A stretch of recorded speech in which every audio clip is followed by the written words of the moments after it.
الحمدللہ رب العالمین الصلاۃ والسلام علی رسولہ الکریم اما بعد فاعوذ باللہ من الشیطان الرجیم بسم اللہ الرحمن الرحیم رب یسر ولا تعسر وتمم بالخیر اللہم فقہنا فی الدین۔ اللہ ہمیں دین کا فہم عطا فرمائے اور اس پر عمل کے لیے حکمتیں بھی عطا فرمائیں۔ ہم نے معراج کا واقعہ پڑھا تھا۔ معراج وہ ایک معجزہ تھا، اور آج ہم جو ٹاپک پڑھ رہے ہیں یہ ہے کہ قرآن ایک معجزہ ہے۔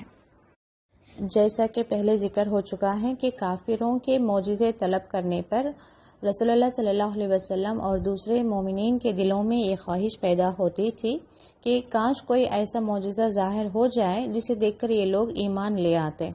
تو اس خواہش کے جواب میں اللہ تعالیٰ نے جو ہدایت فرمائی، اس کا ذکر بھی اس سے پہلے آ چکا ہے۔ اس موقع پر اللہ تعالیٰ نے یہی فرمایا کہ لوگوں کو بتاؤ کہ تم جو معجزہ طلب کرتے ہو تو تمہیں چاہیے کہ پہلے اس معجزے کو تو دیکھو جو رہتی دنیا تک انسانوں کے لیے معجزہ ہے، اور یہ معجزہ قرآن ہے۔ حق یہ ہے کہ رسول اللہ صلی اللہ علیہ وسلم کو جتنے بھی معجزے عطا ہوئے، ان میں سب سے بڑا معجزہ قرآن ہی ہے۔ اور سورہ عنکبوت میں اللہ تعالیٰ فرماتا ہے، ان مخاطبوں میں سے کون نہیں جانتا کہ آپ نے نبوت سے پہلے نہ تو کوئی کتابی علم حاصل کیا ہے اور نہ آپ لکھنا پڑھنا ہی جانتے ہیں، لیکن اس کے باوجود آپ جو کلام پیش کر رہے ہیں وہ اتنا بلند اور ایسا حکمتوں سے بھرا ہوا ہے کہ ان میں سے کوئی بڑے سے بڑے عالم بھی اس کی مثال آج تک نہ پیش کر سکا۔ اور رسول اللہ صلی اللہ علیہ وسلم نے بھی قرآن کو سب سے بڑا معجزہ فرمایا ہے۔ آپ نے فرمایا کہ ہر پیغمبر کو اللہ تعالیٰ نے معجزات عطا کیے ہیں، اور مجھے جو معجزہ دیا ہے وہ قرآن ہے جس کو اللہ تعالیٰ نے مجھ پر اتارا۔ اس لیے میں امید کرتا ہوں کہ قیامت کے دن میرے پیروں کی تعداد سب سے زیادہ ہوگی۔ قرآن ایک ایسا معجزہ ہے جو دائمی ہے، اور دوسرے معجزات وقتی تھے اور وہ ختم ہو گئے۔ دائمی یعنی ہمیشہ رہنے والا، لیکن یہ قرآن جو ہے ایسا معجزہ ہے جو قیامت تک رہے گا اور لوگوں کو اپنی طرف کھینچتا رہے گا۔ غرض اسی قرآن میں ایسی صورتیں نازل ہو رہی تھیں جس میں ایک طرف تو اس آنے والے انقلاب کی طرف اشارے کیے جا رہے تھے، اور دوسری طرف ان حالات سے نپٹنے کے لیے جس تیاری کی ضرورت تھی اس پر بار بار متوجہ کیا جا رہا تھا۔ آخرت کا زندہ یقین، دنیا کی نعمتوں کی آرزو کا دلوں سے کھود کھود کر نکال پھینکنا، توحید خالص اور اس کے تقاضوں کا اچھی طرح ذہن نشین کرانا، اللہ کے علاوہ کسی دوسرے سہارے کو دل میں کوئی جگہ نہ دینا، صرف اسی کی ذات پر مکمل بھروسہ کرنا، اور جو کچھ ہدایات اللہ کی طرف سے نازل ہو رہی تھی ان کو بلا کچھ گھٹائے بڑھائے برابر پیش کرتے رہنا۔ یعنی کہ اسی طرح دوسری بنیادیں تھیں جس پر مسلمانوں کی تربیت کی جا رہی تھی۔ یعنی کہ مسلمانوں کی تربیت کیسے ہو رہی تھی؟ اللہ تعالیٰ کی طرف سے ایسی صورتیں نازل ہو رہی تھیں جس کے ذریعے مسلمانوں کی تربیت ہو رہی تھی۔ تو اس سے بھی ہمیں معلوم ہوتا ہے کہ اگر ہمیں اپنی تربیت کرنا ہے، اس دنیا میں صحیح ڈھنگ سے ہمیں جینا ہے اور آخرت کے لیے ہمیں اپنے لیے کچھ کمانا ہے، اپنی آخرت کو بھی بہتر بنانا ہے، دنیا کو بھی بہتر بنانا ہے، تو ہمیں قرآن کا علم حاصل کرنا ضروری ہے۔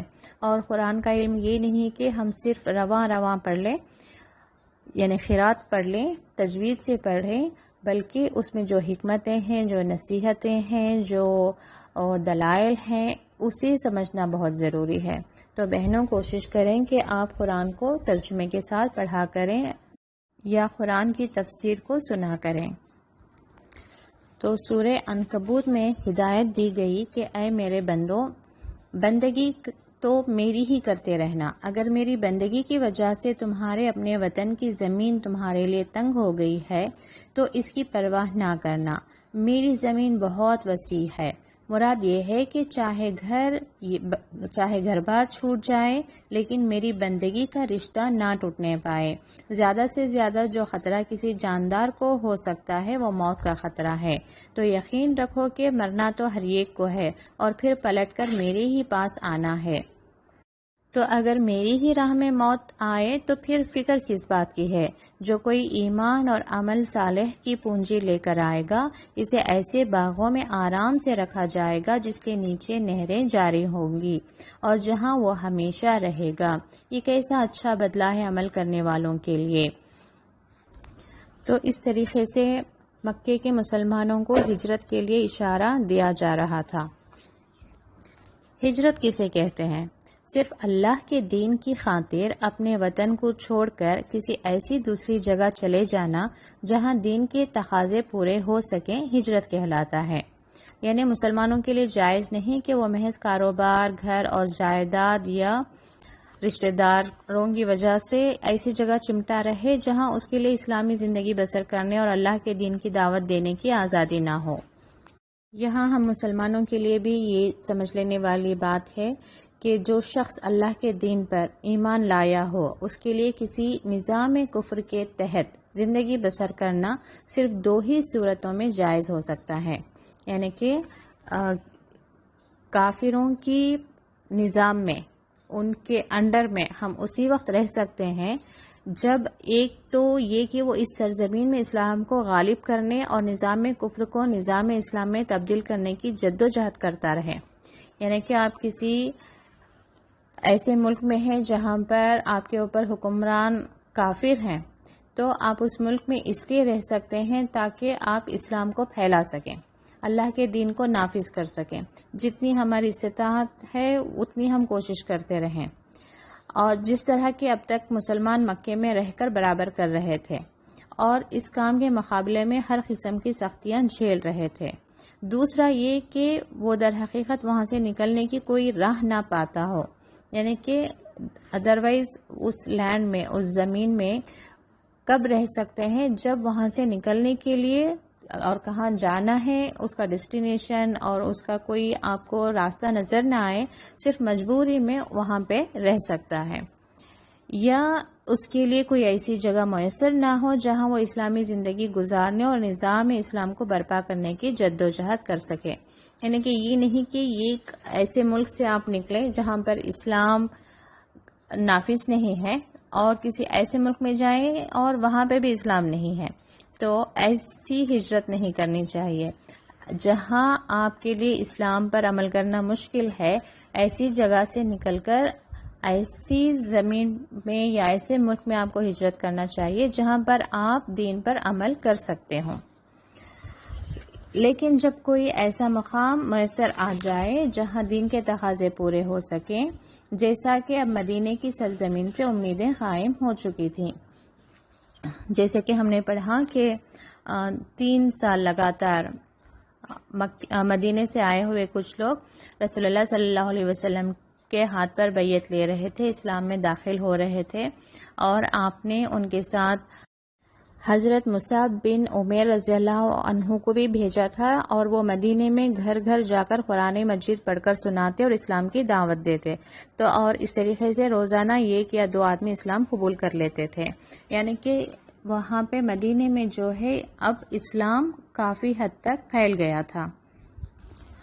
تو رسول اللہ صلی اللہ علیہ وسلم نے عام مسلمانوں کو جو مکے میں کافروں کے ہاتھوں ستائے جا رہے تھے، اس بات کی اجازت دے دی کہ وہ مدینے کو ہجرت کر جائیں۔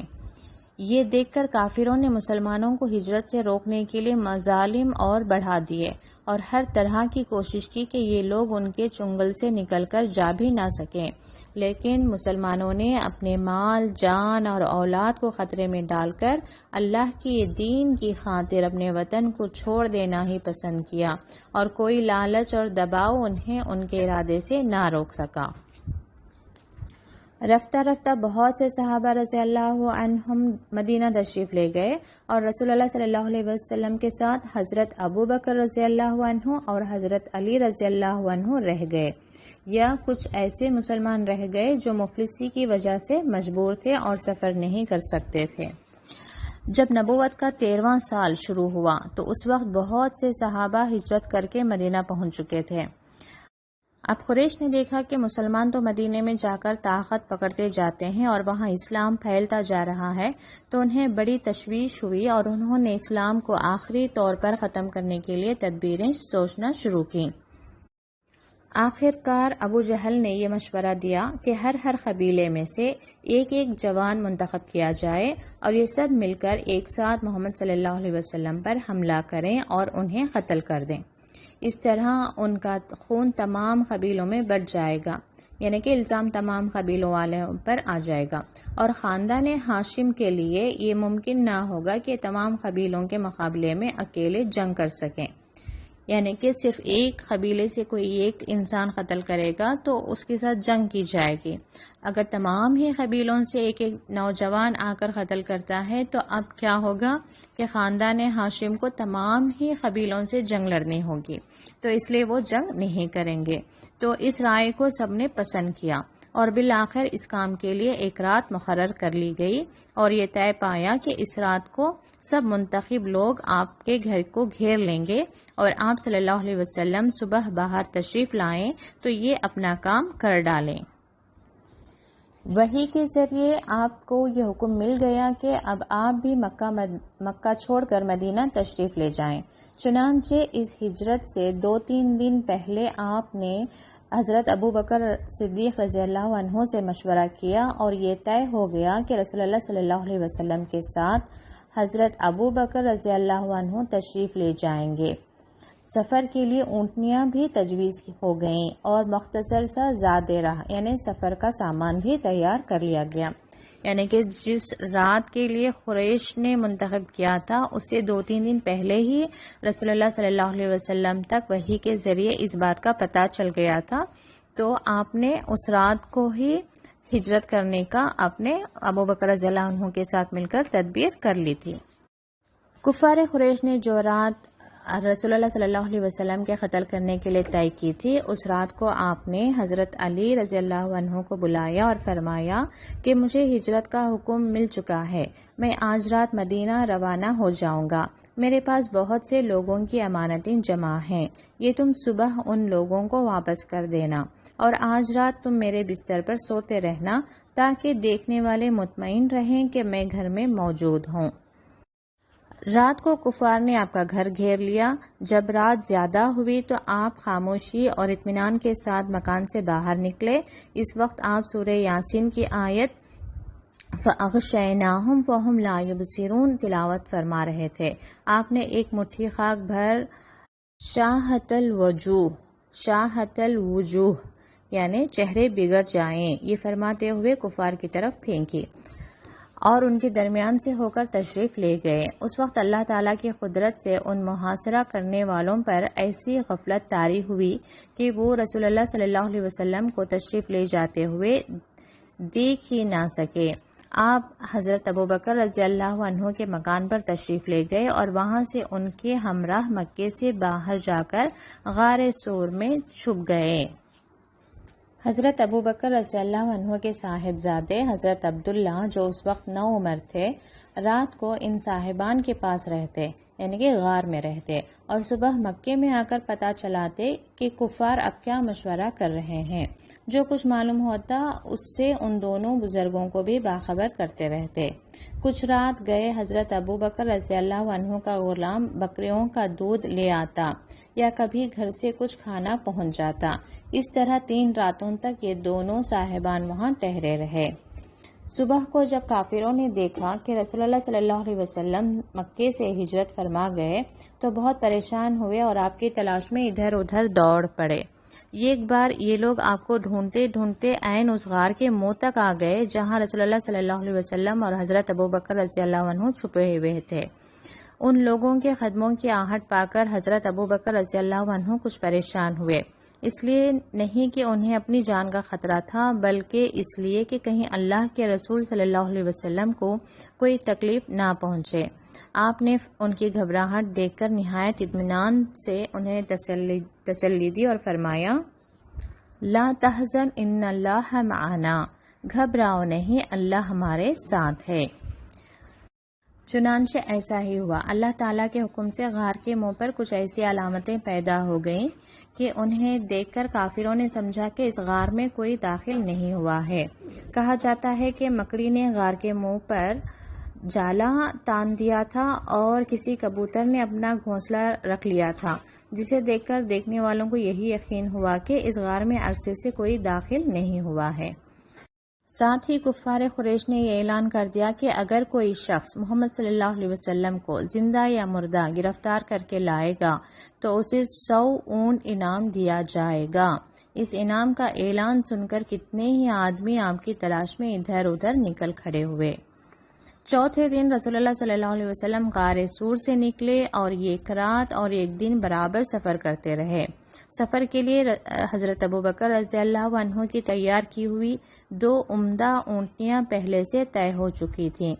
راستہ بتانے کے لیے بھی ایک جاننے والے کو مقرر کر لیا گیا تھا۔ دوسرے دن دوپہر کے وقت جب دھوپ تیز ہو گئی تو ایک چٹان کے سائے میں کچھ دیر آرام کرنے کے لیے ٹہرے۔ قریب ہی کوئی چرواہا مل گیا، اس کی بکریوں کا دودھ پیا اور پھر وہاں سے روانہ ہوئے۔ جس وقت آپ روانہ ہو رہے تھے کہ اچانک ایک شخص سراقہ بن جاشم نے آپ کو دیکھ لیا۔ یہ شخص انعام کے لالچ میں آپ کی تلاش میں نکلا تھا۔ اس نے آپ کو دیکھ کر اپنا گھوڑا دوڑایا۔ گھوڑے نے ٹھوکر کھائی اور گر پڑا، لیکن وہ پھر سنبھلا اور پھر حملہ کرنے کے لیے تیار ہوا۔ اب جو آگے بڑھا تو اللہ کی قدرت کے اس کے گھوڑے کے پاؤں گھٹنوں تک زمین میں دھس گئے۔ اب تو سراقہ پریشان ہو گیا اور سمجھ گیا کہ معاملہ دوسرا ہے، میں محمد صلی اللہ علیہ وسلم پر حملہ نہ کر سکوں گا، اور فوراً ڈر کر اپنے آپ کو حضرت صلی اللہ علیہ وسلم کے حوالے کر دیا اور امان کی درخواست کی۔ رسول اللہ صلی اللہ علیہ وسلم نے اس کو معاف کر دیا اور امان دے دی۔ یہ بھی رسول اللہ صلی اللہ علیہ وسلم کا ایک معجزہ تھا۔ تو اس طریقے سے اللہ کی مدد کے ساتھ آپ مکے سے مدینہ ہجرت کرتے ہیں اور آپ کی مدنی زندگی کا سفر کا آغاز ہوتا ہے۔ تو انشاءاللہ تعالی ہم اسے نیکسٹ لیسن میں کنٹینیو کریں گے۔ جزاکم اللہ خیرن کثیرا۔ السلام علیکم ورحمۃ اللہ وبرکاتہ۔